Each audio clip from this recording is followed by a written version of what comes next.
Și acum vi-l prezentăm pe Ionuț, un nou talent, exclusiv by Dani Video. Am avut în viața mea și bune și rele, dar mă mândresc cu ceva, cu fetele mele.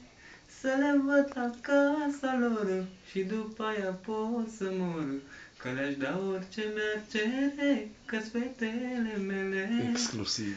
Să le văd acasă lor și după aia pot să mor, că le-aș da orice mi-ar cere, că-s fetele mele.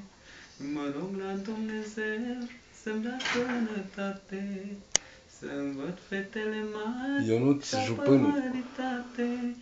Eu muncesc pentru avere și pentru fetele mele, să le fie bună soarta, fetele lui tata. Eu muncesc pentru avere și pentru fetele mele, să le fie bună soarta, fetele lui tata. Exclusiv by Dani